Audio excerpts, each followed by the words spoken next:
그는 또 성막과 제단 주위 뜰에 포장을 치고 뜰 문에 휘장을 다니라. 모세가 이같이 역사를 마치니 구름이 회막에 덮이고 여호와의 영광이 성막에 충만하며 모세가 회막에 들어갈 수 없었으니 이는 구름이 회막 위에 덮이고 여호와의 영광이 성막에 충만함이었으며 구름이 성막 위에서 떠오를 때에는 이스라엘 자손이 그 모든 행진하는 길에 앞으로 나아갔고 구름이 떠오르지 않을 때에는 떠오르는 날까지 나아가지 아니하였으며 낮에는 여호와의 구름이 성막 위에 있고 밤에는 불이 그 구름 가운데 있음을 이스라엘의 온 족속이 그 모든 행진하는 길에서 그들의 눈으로 보았더라.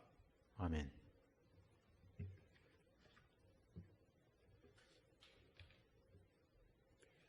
오늘 본문은 출애굽기의 마지막 장면으로 두 개의 사건이 나옵니다. 첫 번째는 성막을 다 지은 후 성막에 하나님의 영광이 임재하는 사건과 두 번째는 이스라엘 백성이 시내산을 떠나 가나안을 향해 출발하는 내용이죠. 출애굽기 25장부터 시작된 성막에 대한 언급은 오늘 본문인 출애굽기 40장에서 끝이 납니다. 가장 출애굽기에서 길게 많이 다룬 주제가 성막이죠. 40장 중에서 25장부터 시작을 했으니 가장 많이 다뤘고요. 성막을 짓는 기간은 한 거의 6개월 정도 걸린 것으로 여겨집니다. 출애굽기 40장 17절이 이렇게 말씀하죠. 둘째의 첫째 달, 곧 그 달 초하루에 성막을 세우니라.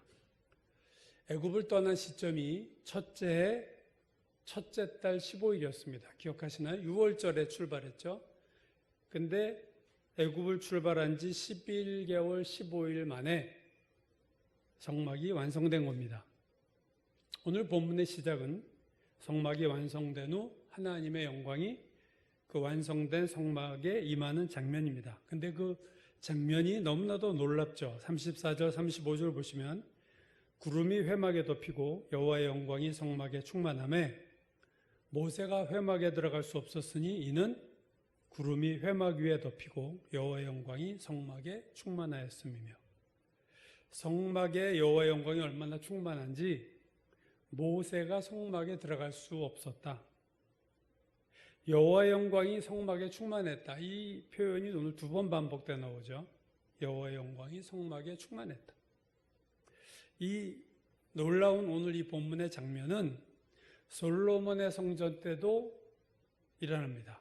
역대하 5장 보면 솔로몬이 언약궤를 성전으로 옮긴 다음에 제사장들이 제사를 다 드린 후 성소를 나올 때의 장면을 역대하 5장 13절 이하가 이렇게 말해요.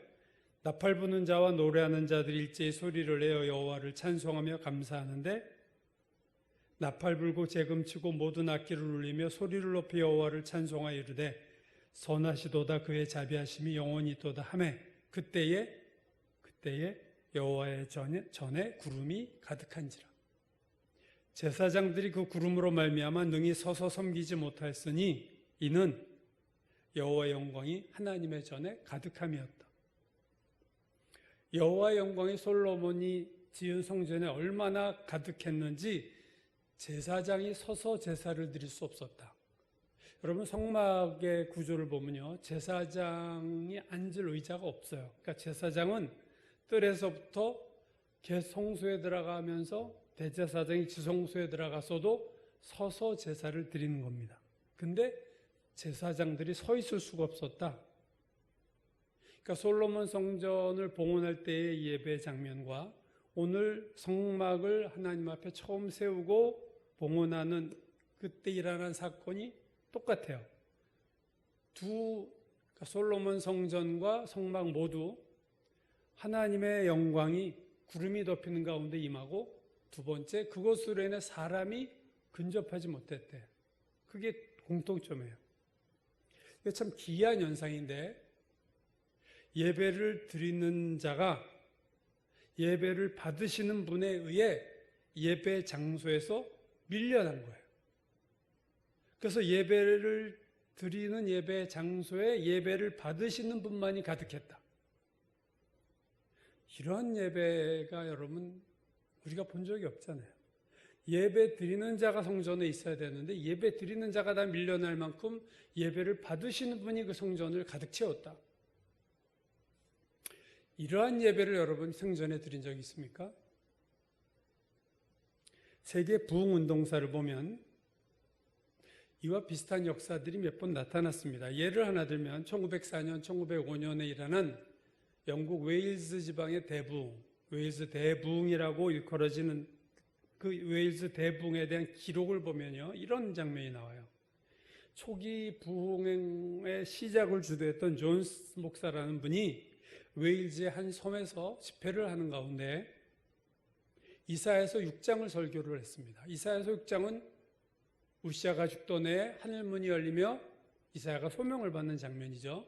그룹들이 하늘의 성전에서 거룩하다 거룩하다 하면서 날개를 날면서 그런 외치는 가운데 이사야가 그 장면을 보고 내가 화로다 망하게 됐다. 나 죽게 됐다. 내가 죄인인데 하나님을 만났구나. 나 이제 죽겠다 했을 때 스랍 중에 하나가 제단의 숯불에 그 인두를 가져다가 이사야 입에 대는 장면이 나오죠. 그 설교를 한 거예요. 그래서 그 존스 목사가 하나님의 거룩한 빛에 비추어 인간이 죄가 얼마나 더러운지 제단에서부터 정결케 하는 숯불을 가져다가 그들의 더러운 삶에 대실 수 있는지 하나님께서 대실 수 있는지를 설교할 때 성령께서 온 회중의 내면에 숨겨진 은밀한 죄악들을 적나라하게 드러내시자 교인들은 견딜 수가 없었다. 그들은 깊은 죄의식을 느끼면서 절망감에 사로잡혔다 하면서 존스 목사가 그때 일어난 일을 이렇게 기록하고 있어요.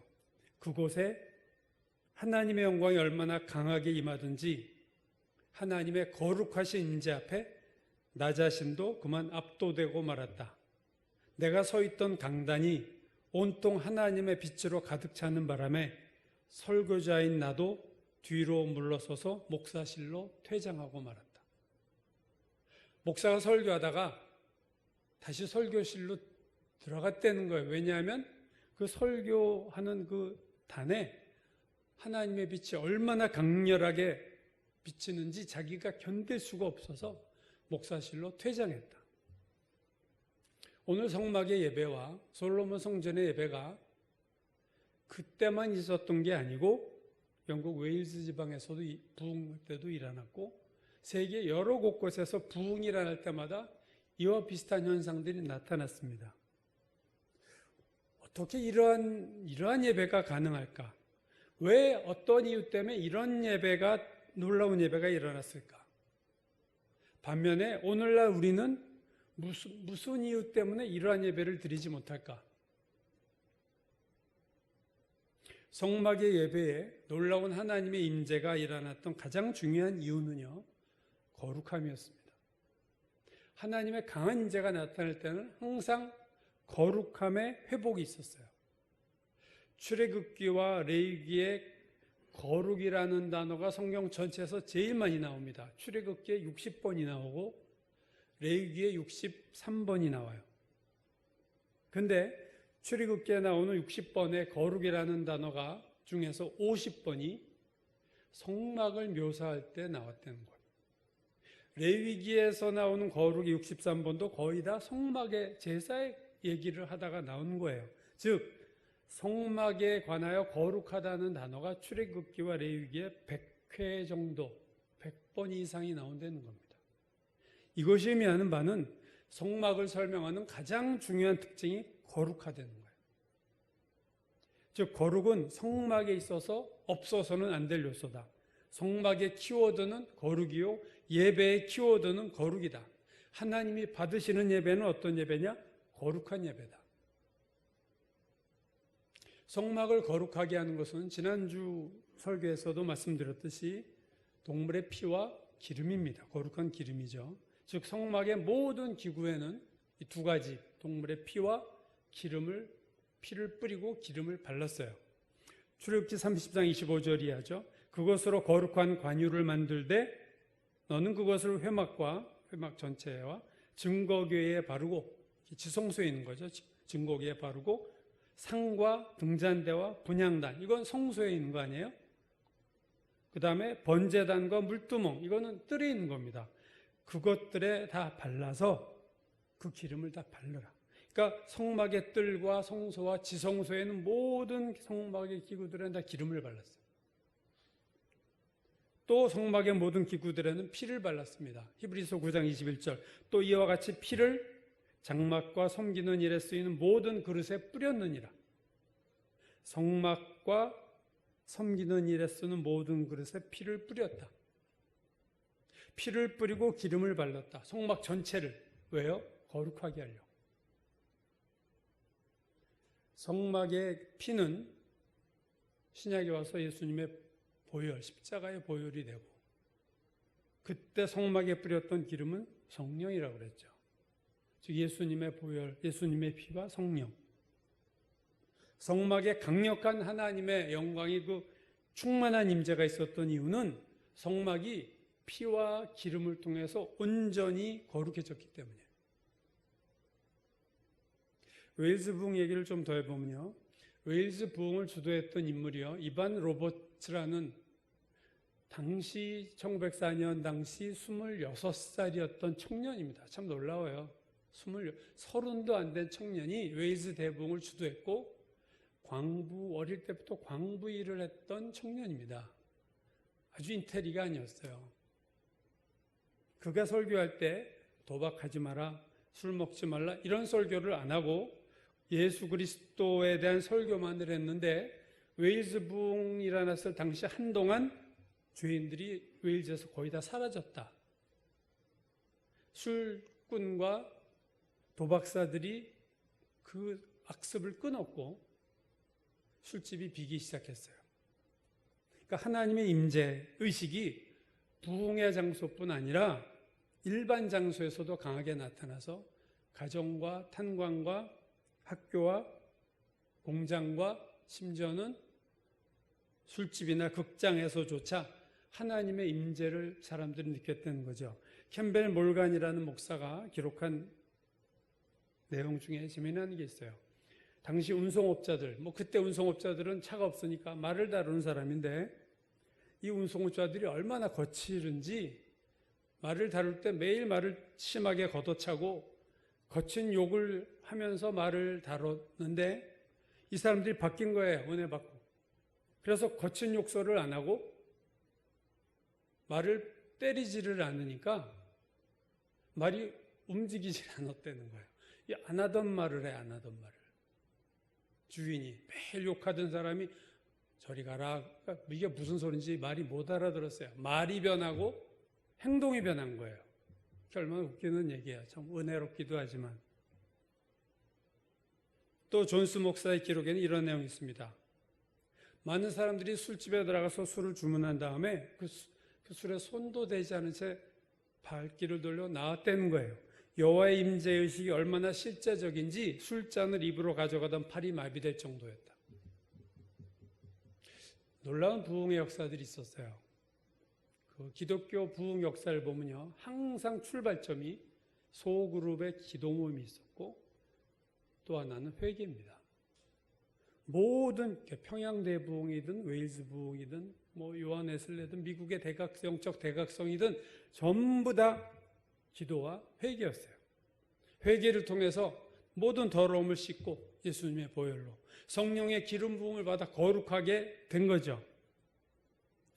오늘 본문의 성막에 하나님의 강력한 임재가 나타나는 것은 성막의 거룩함 때문이었습니다. 성막의 거룩함의 순도가 너무 높아서 시내산에 하나님과 1:1 같이 있었던 모세조차도 그 안으로 해서 밀려나고 말을 정도로 거룩함의 순도가 너무 셌다는 거예요.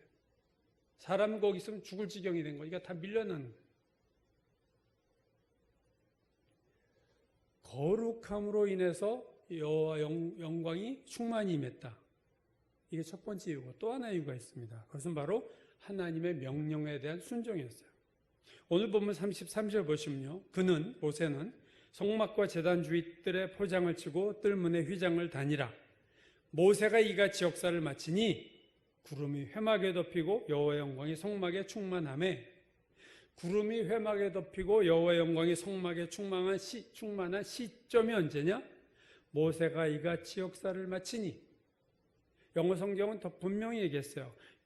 모세가 이 같은 역사를 마쳤다. 그때에 구름이 회막에 덮이고 여호와의 영광이 성막에 임했다. 충만했다. 모세가 이같이 역사를 마치니 성막에 그러한 충만한 역사가 나타났다. 모세가 이 같은 역사를 마쳤다 할 때 이 같은 역사가 뭐냐? 무슨 일을 했냐? 모세가 할 때 바로 오늘 본문 앞에 나오죠. 16절에서 33절이 그 내용인데 그 16절에서 33절에 반복되는 것이 있어요. 그게 뭐냐면 여호와께서 명령하신 대로 되니라. 16절 모세가 그같이 행하며 곧 여호와께서 자기에게 명령하신 대로 다 행하였더라. 19절 여호와께서 모세에게 명령하신 대로 되니라. 21절 여호와께서 모세에게 명령하신 대로 되니라. 23절 똑같아요. 25절도 똑같아요. 27절도 똑같고 29절도 똑같아요. 32절도 똑같습니다. 여호와께서 모세에게 명령하신 대로 되니라. 8번이나 반복돼서 나와요. 여호와께 명령하신 대로 됐다. 모세가 이 같은 역사를 마치니 성막이 구름에 덮이고 여호와의 영광이 성막에 충만했다. 성막에 여호와의 영광이 충만했던 이유는 모세가 성막의 모든 기구의 제작을 여호와께서 명령하신 대로 됐기 때문이에요. 앞에서 거룩이라는 단어가 출애굽기 성막에 대해서 레위기를 포함해서 100회 정도 나타난다고 그랬죠. 마찬가지로 명령하신 대로라는 이 표현이 출애굽기에 29번 나오는데요. 가장 많이 나옵니다. 역시 출애굽기에. 근데 그중 19번이 29번 중에서 성막을 얘기할 때 나와요. 그러니까 출애굽기에서 가장 많이 나온 두 단어는요. 거룩, 여호와께서 명령하신 대로. 이게 성막을 얘기할 때 집중적으로 이 두 단어가 나왔다는 거예요. 그러므로 오늘 본문에서 우리는 왜 모세가 성막에 감히 들어갈 수 없었는지, 어떻게 여호와의 영광이 충만했는지 그 이유가 두 가지입니다. 하나는 피와 기름으로 거룩하게 됐고 성막이. 또 성막의 모든 기구를 제작할 때 하나님의 명령한 100%의 순종이 있었다. 저는 이게 오늘날 우리 예배도 이 동일한 원리가 적용된다고 생각합니다. 오늘날 우리의 예배도 온전히 거룩해지면, 우리가 온전히 하나님 명령에 순종하는 예배를 드리면 우리의 예배도 하나님의 이런 거룩한 임재가 충만히 임할 수 있어요. 거룩한 만큼 하나님의 임재가 임하고 순종한 만큼 하나님의 임재가 임하는 거예요. 이 공간을 100이라고 하면 우리가 50을 순종하면 50만큼 임하는 거고, 임재가 100을 순종하면 100만큼 임하는 거예요. 여러분, 오늘날의 예배를 한번 우리가 돌아보세요. 오늘 현대 예배는요, 예배를 드리는 자 중심으로 변하고 있습니다. 예배를 드리는 자를 만족시키려는 예배를 드리려고 애를 쓰고 있어요. 설교도 더 많은 교인을 끌어들이기 위해서 설교를 하고 있습니다. 즉, 죄에 대한 지적을 거의 안 하고, 왜? 죄 지적하면 사람들이 나오기 싫어하니까. 다 좋은 일이 일어날 거고, 하나님의 위로하심이 있고, 여러분을 축복하실 거고, 모든 일이 다 잘 될 거고, 설교의 내용이 듣는 자를 만족시키려고. 우리가 기업에서 CS라는 말을 써요. 소비자 만족. Customer 또는 Consumer Satisfaction, CS. 제가 80년대 후반이죠. 미국으로 신학에 어플라이 했을 때 무슨 공부를 하고 싶었냐면 철치 매니지먼트를 공부하고 싶었어요. 당시 미국의 신학대학이 교회 경영이라는 전공이 있었고 철치 마케팅도 있었고요. 그래서 저는 경영을 했기 때문에 이거 접목하면 좋겠다 해서 제가 그때는 그 공부를 할까 하는 생각도 했었죠.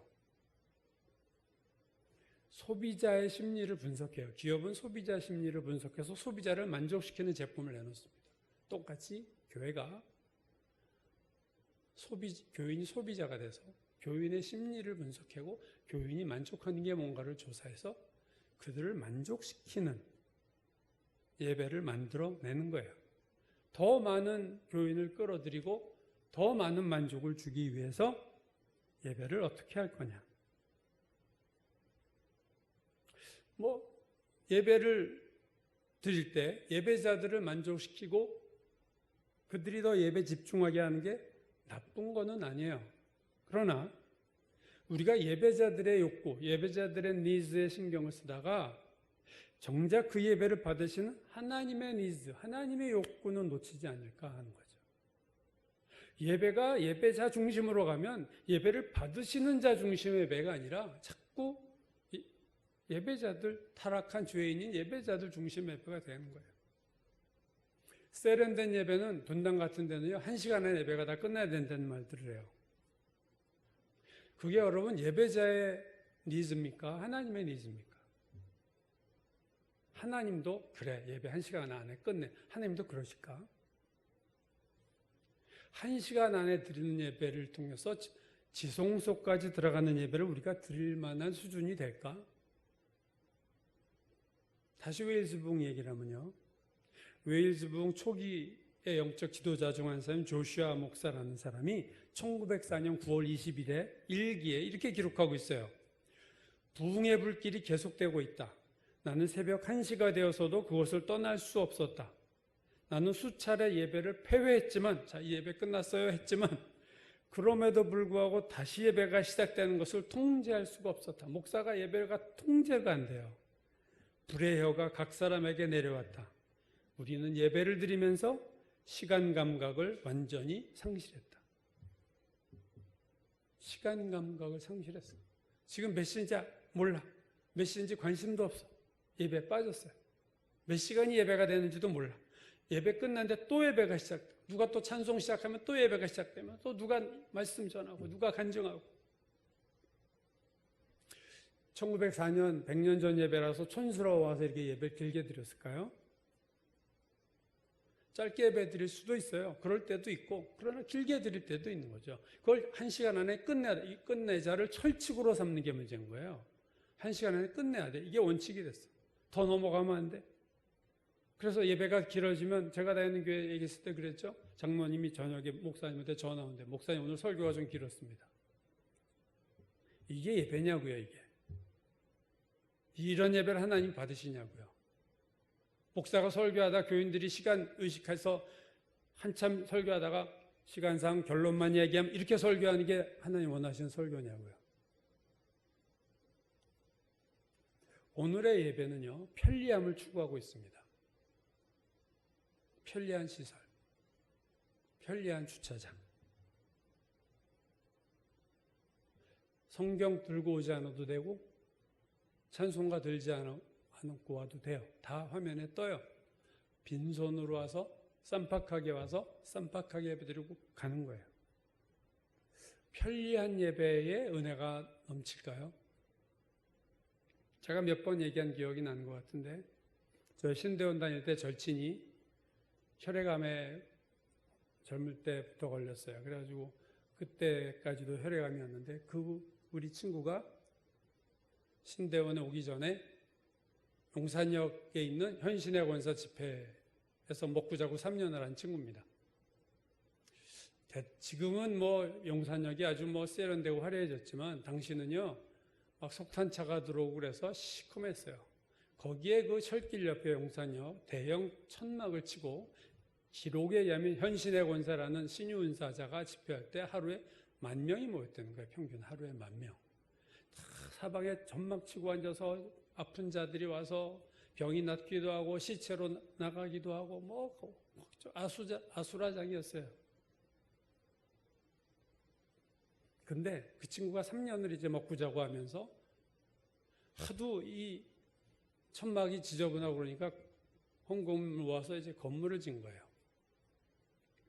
건물을 짓고 나서 예배를 드리는데 우리 그 친구가 볼 때 달라진 거예요. 뭐가 달라졌냐면은 그 천막 치고 예배 드릴 때는 병을 나서 돌아가는 사람들이 되게 많았는데 건물을 짓고 예배를 드리면서부터 병이 낫는 사람들이 확 줄었다는 거죠. 아니 현신의 권사가 변한 것도 아니고 갑자기.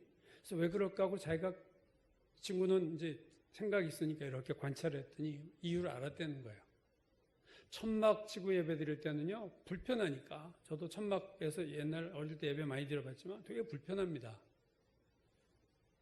그러니까 빨리 집에 가고 싶고 이 병 빨리 낫고 집에 가야 되니까 그냥 기를 쓰고 목이 터져라고 기도하던 사람들이 딱 마루가 깔리니까 들어놓고 잔다는 거예요. 편하니까. 이제 여기 더 빨리 집에 갈 이유도 없고 뭐 여유 있게 잠도 자가면서, 그러자 병이 낫는 것이 확 줄었다는 거죠. 그럼 편리한 예배가 더 영적으로 된다고 말할 수는 절대 없습니다. 교인들이 만족한 예배가 영적인 예배가 될 수가 없습니다. 하나님이 만족한 예배가 영적인 예배가 되는 거고요. 하나님이 만족하시는 예배는 거룩한 예배입니다. 하나님이 우리의 예배에 요구하는 하나님의 니즈가 뭐냐? 하나님이 원하는 것이 뭐냐? 우리가 거룩한 예배 드리기를 원하는 거예요. 내가 거룩하니 너희도 거룩하라. 이게 지상 명령이에요. 거룩한 예배에 하나님의 충만한 임재가 임하는 겁니다. 다시 말해서 성막의 예배나 솔로몬의 성전 예배에서는 세팅이 어떻게 돼 있었냐면 하나님이 마음대로 임재할 수 있도록 세팅이 된 거예요. 즉 성막의 예배는 하나님의 임재하는데 방해되는 게 하나도 없었어요. 죄가 없었어요. 더러움이 없었어요. 하나님이 예배에 임재하실 때 막히는 것이 없고 방해되는 것이 없고 꺼리끼는 것이 없으니까 하나님이 충만하게 임할 수 있는 거예요. 빈 공간만큼 하나님이 임하는 거예요. 우리가 더러운 죄 가운데서 예배를 드리면 하나님의 임재가 하나님이 원하지 않는 게 아니라 하나님이 원하셔도 충만히 임하실 수 없습니다.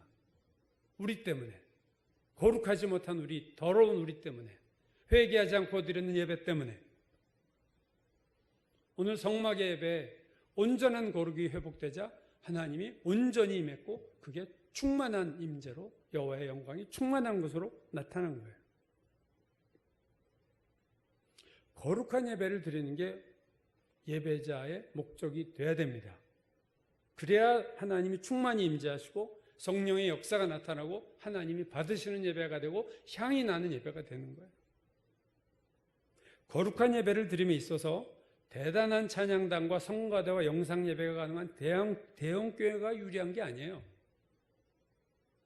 반면 두세 사람이 모인 시골에 외진 작은 교회라고 거룩한 예배를 드리는데 불리한 것도 아니에요. 아무 상관이 없습니다. 거룩한 예배를 드림에 있어서 몇 명이 모였느냐, 어떤 시설이냐가 아무 상관이 없는 거예요. 거룩한 예배를 드리려면 두 가지, 예수님의 보혈로 정결함을 얻는 역사가 있어야 되고 성령의 기름 부음으로 거룩함을 덧입어야 됩니다. 예수님의 보혈과 성령의 기름 부으심이 예배 가운데 역사해야만 되고 그래야 하나님의 욕구가 충족되는 예배가 되고 그래야 하나님의 임재가 충만히 임하는 예배가 되는 거예요. 그래서 우리가 진짜 은혜를 그때 받는 겁니다. 지금까지 살펴본 거는 33절에서 35절 앞부분이었어요. 하나님의 영광이 충만히 임재하는 예배를 말씀드렸습니다. 이제 후반부인데요. 마지막 3절 36절에서 38절입니다. 구름이 성막 위에서 떠오를 때에는 이스라엘 자손이 그 모든 행진한 길에 앞으로 나아갔고 구름이 떠오르지 않을 때에는 떠오르는 날까지 나아가지 아니하였으며 낮에는 여호와의 구름이 성막 위에 있고 밤에는 불이 그 구름 가운데 있음을 이스라엘 온 족속이 그 모든 행진하는 길에서 그들의 눈으로 보았더라. 이스라엘 백성이 이제 움직입니다. 이제 정적인 상태에서 동적인 상태로 바뀌죠. 가나안을 향해서 이제 광야를 가고 있어요. 그들이 광야를 행진하는 거는요, 오늘날 비유하면 인생길을 가는 거예요. 하루하루 살아가는 거예요. 광야 이스라엘 백성은 하루하루의 삶을 어떻게 살아갔느냐? 불기둥과 구름기둥을 따라 살았다는 거죠. 앞서 출애굽기에 중요한 키워드로 두 개를 얘기했죠. 거룩 그리고 명령하신 대로, 이게 키워드였어요. 성막에 관해서 특별히. 또 하나의 주목할 단어가 나오는데 구름입니다. 구름. 구름이란 단어가 역시 출애굽기에 제일 많이 나오는데 21번 나오는데요. 출애굽기에서 구름이 중요한 이유는 그 구름이 대부분 하나님의 임재와 관련되어 있기 때문에 그래요. 출애굽기 16장 10절 여호와의 영광이 구름 속에 나타나더라. 24장 16절 여호와께서 구름 가운데서 모세를 부르시느니라. 34장 5절 여호와께서 구름 가운데 강림하사. 여러분, 구름은 예수님 재림 때도 나타나죠. 예수님이 마태복음 24장에서 직접 하신 말씀이에요. 그때의 인자가 구름을 타고 큰 권능과 영광으로 오는 것을 너희가 보리라.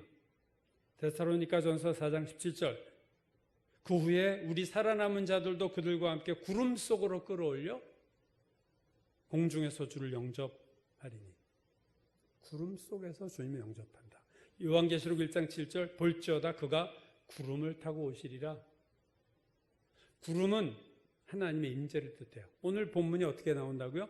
구름이 성막 위에서 떠오를 때는 이스라엘 백성이 앞으로 나갔고, 구름이 떠오르지 않을 때는 나아가지 않았으며, 낮에는 구름이 성막 위에 있고 밤에는 불이 있는데 불이 구름 가운데 있었다. 여러분, 구름이 주도적인 역할을 하죠. 구름이 떠오르느냐 안 떠오르느냐에 따라서 이스라엘이 go and stop, 가고 멈춤이 거기에 의해서 결정되는 거예요. 구름 기둥과 불 기둥은 두 가지 기능을 합니다. 하나는 방향을 가르쳐주는 거고요. 이리 와, 이쪽으로 와라 하는 것과, 또 하나는요, 진행 속도입니다. 즉 진행 속도. 구름이 멈추면 멈추고 가면 가고, 이 속도도 구름과 기둥과 불 기둥이 조절하는 거예요. 방향과 속도를 구름 기둥과 불 기둥이 조절합니다. 오늘 시내산을 떠나는 본문과 똑같은 내용을 다룬 민수기 9장은요, 더 구체적으로 이렇게 말하고 있어요. 민수기 9장 19절 구름이 성막 위에 머무는 날이 오랠 때에는 이스라엘 자손이 여호와의 명령을 지켜 행진하지 아니하였으며, 21절 혹시 구름이 저녁부터 아침까지 있다가 아침에 그 구름이 떠오를 때에는 그들이 행진하였고, 구름이 밤낮 있다가 떠오르면 곧 행진하였으며, 이틀이든지 한 달이든지 1년이든지 구름이 성막 위에 머물러 있을 동안에는 이스라엘 자손이 진영에 머물고 행진하지 아니하다가 떠오르면 행진하였나니. 그러니까 구름이 성막에 그냥 한 달이고 계속 가만히 있으면 이스라엘 백성도 그대로 머물러 있어야 되는 거예요. 구름을 따라 이동해서 저녁에 도착해서 짐을 풀었는데 그 다음날 아침에 구름이 또 움직이네. 그러면 다시 짐을 싸서 피곤해도 쫓아가야 된다는 거예요. 언제 구름이 떠오를지 아무도 몰라요. 모세도 몰라요. 구름이 떠오르면 내가 아무리 피곤하고 내 상황이 어때든지 쫓아갔고, 구름이 성막에 머물러 있으면 이곳 벌레도 많고 여기 있기 싫은데 상황이 좋지 않아도 그냥 머물러 있는 거예요. 이스라엘 백성이 짐을 싸느냐 짐을 푸느냐, 계속 행진하느냐 여기서 머무느냐의 기준은 단 하나입니다. 그것은 여호와의 인도하심이었어요. 불기둥과 구름기둥만이 그걸 결정했다. 그러니까 구름은 하나님의 임재고 하나님의 인도하심입니다. 그래서 불기둥과 구름기둥은 성령을 뜻하는 거예요. 성령의 인도하심. 요한복음 16장 예수님 말씀, 진리의 성령이 오시면 그가 너희를 모든 진리 가운데로 인도하시리니. 로마서 8장 무릇 하나님의 영으로 인도함을 받는 사람은 곧 하나님의 아들이다. 하나님의 영으로 인도함을 받는다. 갈라디아서 5장 6절 중요한 거죠. 내가 이르노니 너희는 성령을 따라 행하라. 육체를 따라가지 말고 성령을 따라가라. 구원받은 하나님의 모든 자녀들은 성령이 인도하십니다. 특별히 사도행전에 보시면요, 인도하심이 아주 강하게 나타나는데 8장 29절 성령이 빌립도로 이르시되 수레로 가까이 나아가라 하거늘. 이디오피아 4시가 광야를 마차를 타고 지나가는데 성령이 그리 보내셔서 나아가려는 거예요. 이 수레로 나아가라. 사도행전 10장 고넬료 집회에 참석한 베드로에게 하신 말씀입니다. 성령께서 베드로에게 말씀하시되 두 사람이 너를 찾으니 일어나 내려가 의심하지 말고 함께 가라. 그냥 따라가면 돼 너는. 사도행전 13장 2절 주를 섬겨 금식할 때 성령이 이르시되 내가 불러 시키는 일을 위해서 바나바와 사울을 따로 세우라. 선교사 둘을 바울하고 바나바를 뽑아라. 성령이 얘기하세요. 유명한 사도행전 16장 6절 성령이 아시아에서 말씀을 전하지 못하게 하시거늘. 아니, 성령이 말씀을 전하지 못하게? 어디서요? 아시아에서. 무시아 앞에 이르러 비두니아로 가고자 애쓰되 예수의 영이 허락하지 아니하시는지라. 여러분, 성령이 복음 전한다고 다 성령의 역사 아닙니다. 막으시는 지역이 있는 거죠. 아시아를 막고 빌립보로 넘어가서 복음이 유럽으로 넘어가는 터닝 포인트가 여기서 결정됩니다. 하나님의 계획이에요. 구름 기둥과 불 기둥이 아시아로 가지 않고 유럽으로 갔어요. 왜 갔는지 우리는 알 수 없지만, 그래서 유럽이 복음화된 거예요, 먼저. 이게 기로입니다. 만약에 아시아로 바울이 방향을 틀었으면요, 아시아 쪽이 인도, 중국 이쪽이 복음화가 먼저 됐겠죠. 성막은 오늘날의 예배고 불기둥과 구름기둥은 성령의 인도하심입니다. 이스라엘 백성은요, 성막을 지을 때도 하나님의 명령대로 지었고 광야를 행진할 때도 여호와의 명령대로 행진했어요. 참 은혜로운 일이 아닐 수 없습니다. 우리가 광야 이스라엘 백성 하면 부정적인 이미지가 있잖아요. 늘 원망하고 늘 불평하고 우상 숭배하다가 가나안까지 못 들어가고. 근데도 이들이 불기둥과 구름기둥을 따라갔다는 거죠. 우리에게 적용시켜보면 나는 하루하루 무엇의 인도함을 받고 하루하루를 살아가는가? 내 경험을 따라 살고 내 판단을 따라 살고 주변 사람들의 말을 듣고 내 인생의 방향과 모든 걸 결정합니까? 아니면 이스라엘 백성처럼 성령의 인도하심을 구하고 기다리고 성령의 인도하심을 확신했을 때 움직이십니까? 가고 서는 것, 어떤 일을 하고 안 하는 것, 무슨 계획을 세우고 무슨 일을 할까를 내가 다 계획하고 세운 다음에 기도로 밀어붙이는 방식이 아니라 무슨 일을 할지부터 하나님의 인도하심을 구하는, 그게 신앙입니다, 여러분.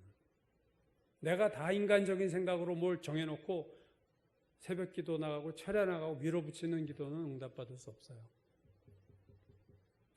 그림 좀 하나 보여줄래요? 그림을 보면 그림을 좀 바꿔줘 보세요.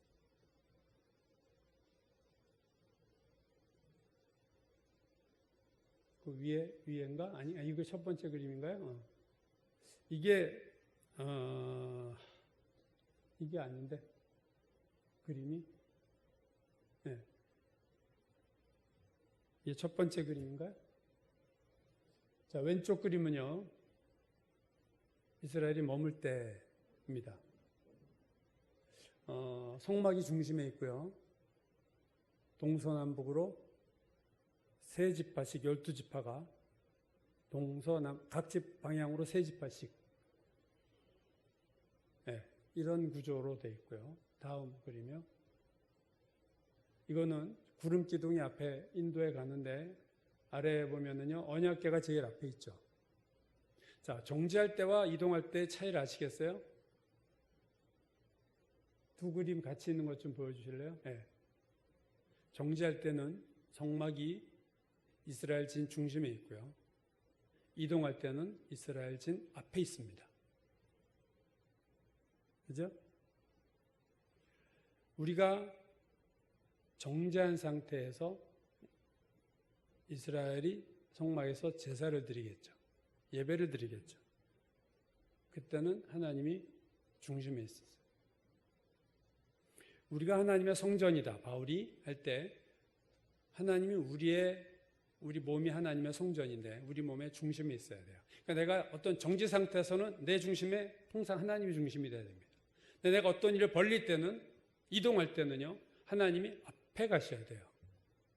이 원리입니다, 이게. 이 두 가지 그림이 정지할 때의 성막의 위치, 언약궤의 위치, 이동할 때의 성막의 위치. 예. 일상의 삶을 살 때 매사를 하나님께 묻고 그 인도하심을 구하는 게 여러분 습관이 되셔야 돼요. 이게 습관이 안 된 그리스도인들이 너무나도 많은데 절대로 성령의 인도하심 없이 내가 일을 벌리면 안 돼요, 여러분. 그 일은 축복받을 수가 없습니다. 항상 물어야 돼요. 구름 기둥이 성막에 머물러 있을 때는 이스라엘 백성이 한 발자국도 움직이지 않았어요. 하나님이 이 길을 여셨구나라는 확신 없이 내가 그 일을 결정하면 안 됩니다. 홍해를 건넌 후 광야를 가던 이스라엘 백성을 시내산에 하나님이 무려 10개월 이상 머물게 하셨는데 그 이유는 뭐냐면 거기서 광야를 지나가서 가나안까지 갈 수 있기 위한 준비를 시켰어요. 그 준비는 뭐냐? 십계명을 비롯한 말씀을 주셨고 성막에 예배를 주셨고 성령의 인도하심을 주셨어요. 준비가 다 되자 다시 이제 떠나게 하는 거예요. 그게 출애굽기 마지막이거든요. 이제 시내산에서 다 준비시키시고 출발. 이게 출애굽기 마지막입니다. 근데 마지막 절이 이렇게 끝나죠. 낮에는 여호와의 구름이 성막 위에 있고 밤에는 불이 구름 가운데 있음을 이스라엘 온 족속이 그 모든 행진하는 길에서 그들의 눈으로 보았다.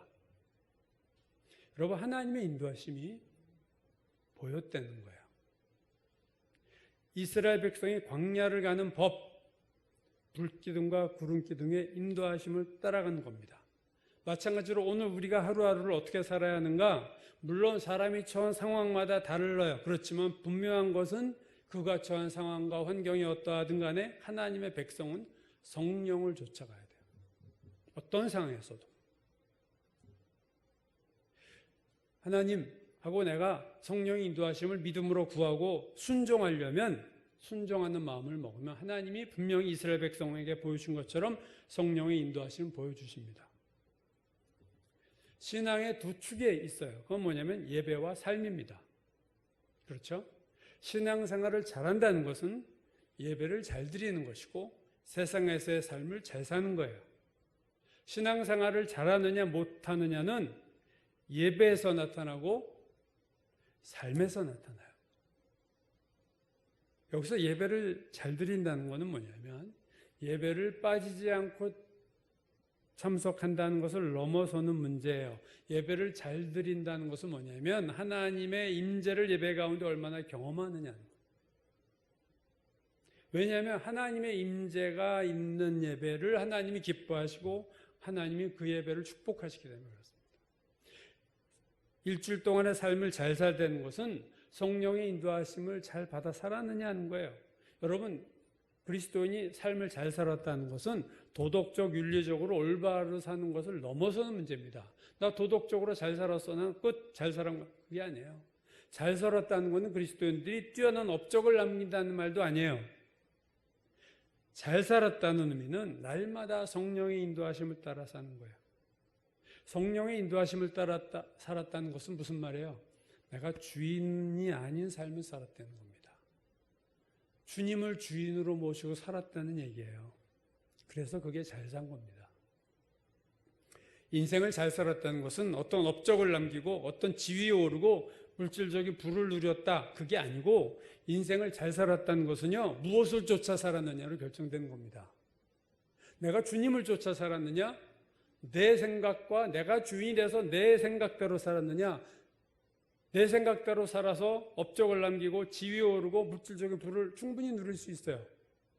그걸 가지고 교회에서도 성공한 그리스도인이다 그렇게 말할지 모르지만 전혀 그렇지 않습니다. 인생을 잘 살았다는 것은 어떤 결과를 남겼냐가 아니라 과정에 있어서 성령을 쫓아 살았느냐 못 살았느냐 그걸로 하나님 앞에서 평가받는 거예요. 아무도 알지 못하는 무명의 그리스도인이라 할지라도 그가 날마다 성령의 인도하심을 받아 살았다면 그는 인생을 잘 산 것이고 하나님께 이 다음에 큰 축복과 상을 받을 겁니다. 거룩한 예배를 드리는 것이 대형교회에서만 거룩한 예배를 드리는 게 아니라 오히려 이름 없는 작은 교회, 두세 사람이 모인 예수 이름 모인 곳에서 하나님의 임재가 가득한 예배를 우리가 보지 못해서 그렇지 그런 제단들이 분명히 있을 거라고 저는 믿어요. 이름 없는 그리스도인이 성령 인도하심을 따라 살고 이름 없는 작은 교회가 하나님의 임재가 가득한 예배를 드릴 수 있어요. 오늘의 우리의 예배를 돌아보고 오늘 우리 하루하루의 삶을 여러분 돌아보세요. 여러분의 예배와 여러분의 삶을 돌아보세요. 나는 어떤 예배를 드리냐? 나는 어떤 삶을 살고 있는가? 하나님이 원하시는 예배가 있고 하나님이 원하시는 삶이 있어요. 그걸 분명히 아셔야 돼요. 하나님이 원하시는 예배, 거룩한 예배, 하나님이 원하시는 삶, 성령을 쫓아 사는 삶. 우리가 그러한 예배를 드리기를, 그러한 삶을 살기를 주님의 이름으로 축원합니다.